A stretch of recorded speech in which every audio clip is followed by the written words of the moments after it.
In our rapidly evolving digital landscape, we're dealing with more data, more users, and more complex applications than ever before. To manage this complexity, to ensure our systems are robust, efficient, and reliable, and to truly understand what's happening under the hood, we rely heavily on the principles and practices we'll discuss today. We'll explore how system modeling helps us design and understand complex architectures before we even build them. Then we'll delve into clustering, a powerful technique that allows us to combine multiple individual systems into a unified, more resilient and scalable resource. Finally, we'll look at visualization, which transforms abstract data into understandable insights, making it easier to monitor, troubleshoot, and optimize. Evolution of computing technology. Computer have changed a lot over the past 6 years. Before, we had one big computer doing all the work. Now, we have many computers working together. Modern computers focus more on using data and connecting through networks. The age of internet computing. Today, we use very powerful computers called high performance computing or HPC to solve big problems quickly. We also use high throughput computing or HTC, which allow us to many tasks at once. Instead of old methods, we use now HTC to check how well a computer performs. Platform evolution. First generation. In 1950 to 1970, computers were big machines called mainframes used mostly by large businesses or governments. Second generation. In 1960 to 1980, smaller computers called mini computers were created, making computer more available. Third generation. In 1970 to 1990, personal computers or PCs became popular and people started using them at home and work. We have fourth generation. In 1980 to 2000, laptops and mobile devices were introduced, making computers more portable. And lastly, fifth generation. In 1950 until this present, we now use cloud computing and very fast internet system to store and process data online. High-speed performance computing or HPC. It's all about speed. It performs massive numbers of calculations per second, measured in flops, and it mostly uses scientific research engineering, simulations, and industrial modeling. It's powerful but limited to expert users. High throughput computing or HTC is more practical for everyday business. It is used in things like web searchers and online services. Instead of speed, HTC focuses on saving energy, cutting costs, maintaining security, and ensure reliability. Emerging computing paradigms include technologies that are shaping modern IT service-oriented architecture or SOA. Organizes software as reusable services. Virtualizations allow multiple systems to run on one physical machine. IoT connects everyday devices to the internet, enabling automation. Cloud computing provides on-demand resources over the internet. It contrasts computing paradigms describe how systems are structured. Centralized computing uses one main server. Parallel computing breaks tasks into smaller ones processed at the same time, and distributed computing spreads work across multiple connected computers. Scalable computing over the internet. Scalable computing encompasses various distributed systems, families that enable efficient resource sharing and task execution across multiple computers. Clusters. It consists of similar computers that work together as a single unit, enhancing performance and reliability. Grids. It connects computers over large geographical areas, allowing for resource sharing and collaboration on large scale tasks. Peer-to-peer. Networks enable direct sharing of files and data among users without a central server, promoting decentralization. Cloud computing. It integrates elements of clusters, grids, and peer-to-peer, providing scalable resources and services over the internet. Future computing needs and designed objectives. To meet that to meet the demands of future computing systems must focus on efficiency, it maximizing task execution while minimizing power consumption.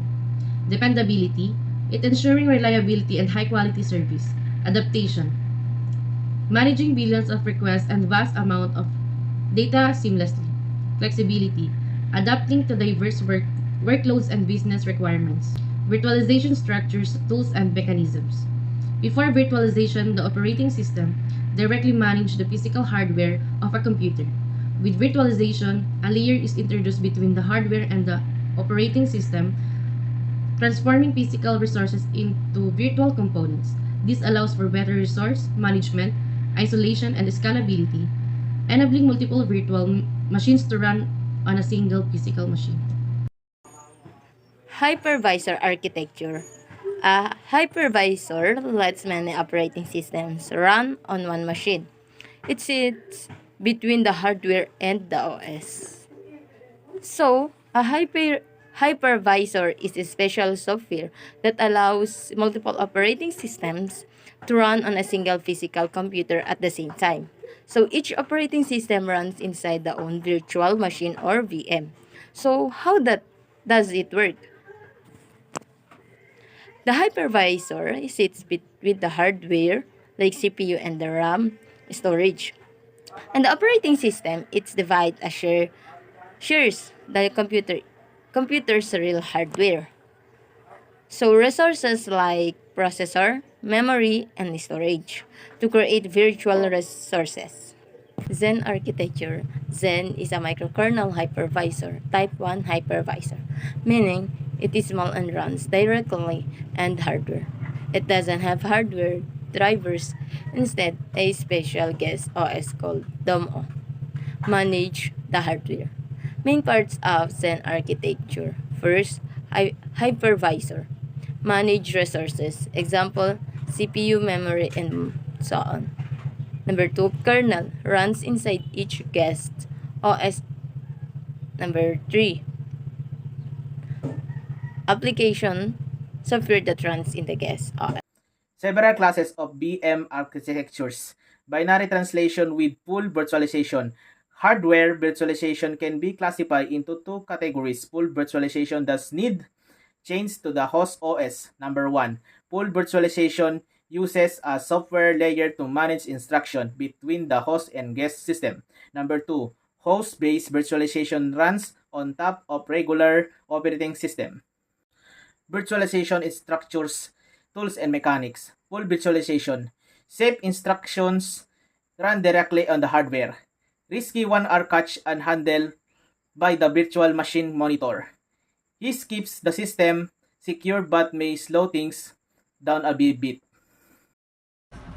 Uses full virtualization by placing the VMM in the most trusted level ring 0. Full virtualization means the guest OS doesn't know it's not running the real hardware. The virtual machine monitor or VMM is placed in ring 0, the most privileged CPU. This gives the VMM full control over system resources, allowing it to manage guest OS securely. Risky instructions are trapped and handled by VMM using binary translation. Some CPU instructions, like accessing hardware, are considered privileged or risky. When the guest OS tries to run, the VMM intercepts them. Instead of running directly, the VMM uses binary translation to safely rewrite this instruction into a form that it can manage. Fully separate the guest OS from the hardware but can slow down performance. Since the VMM sits between the guest OS and hardware, it prevents all direct access. This separation increases security and isolation. However, constantly trapping and translating adds overhead, which means reduced performance compared to running directly or hard. A code cache helps speed things up but uses more memory. To improve performance, the VMM stores translated instruction in a code cache. This means the same instruction doesn't need to be translated every time, just reuse. A virtualization layer runs on the top of host OS, which is controlled the hardware. In host-based virtualization, a hypervisor or virtualization software runs into the existing OS, like Windows and Linux. The host operation system controls the hardware, not the hypervisor. The virtualization layer acts like a middleman, creating virtual machine or VMS on top of the host. Guest OS and their apps run into the layer, while the other apps run directly on the host. You can install multiple guest operating systems like Linux on a Windows host inside a virtual machine. These guest OS run on the virtualization layer, not directly on the hardware. At the same time, regular application can still run directly on the host OS just like normal. This is the advantage. No need to change the host OS. You can use virtualization without modifying your current system. It's less risky and more flexible, especially for testing or running different OS. Easier setups in the host OS handle drivers and services. The host OS already has device drivers, networking, sound, and file system setup. These make it simpler to manage, especially for beginners or quick deployment. Works well with many types of host machine. Since it's run on the top of existing OS, you can steal the virtualization software on almost any standard computer. It's compatible with wide range and hardware, making it more versatile. Now, the key thing to understand about paravirtualization is that it's a bit of a team effort for it to work properly. It needs changes to both the guest operating system and its applications. Imagine it like a custom fit suit. It works great, but it needs to be tailored. It achieves this tailoring by using special APIs or application programming interfaces. Think of this as a set of rules that the guest OS follows to communicate efficiently with the hypervisor. However, this approach can sometimes lead to drawback, slower performance. Why? Because of those extra layers of communication. And let's be honest, as users, if our virtual machines feel significantly slower than running directly on a real hardware, we might avoid using them. Why these performance differences can occur, it helps to remember the privilege levels on x86 systems, often called rings. There are four of them, ring 0 to ring 3. Ring 0 is where the operating system runs with full control. It is like the master control room of your computer. And then we have Ring 3, where your user applications run with limited access. This separation is crucial for security and stability. Paravirtualization sometimes involves the guest OS needing to step out of its usual Ring 0 to talk to the hypervisor, which can introduce overhead. Now let's talk about a powerful and widely used paravirtualization tool that's right at the heart of many Linux systems, KVM, which stands for Kernel-Based Virtual Machine. KVM is quite remarkable because it's built directly into the Linux kernel itself.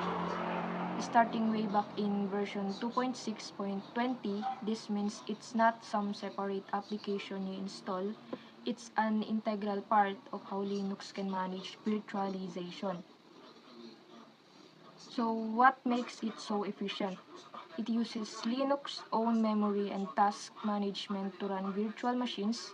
Instead of reinventing the wheel, KVM leverages the existing robust capabilities of the Linux kernel.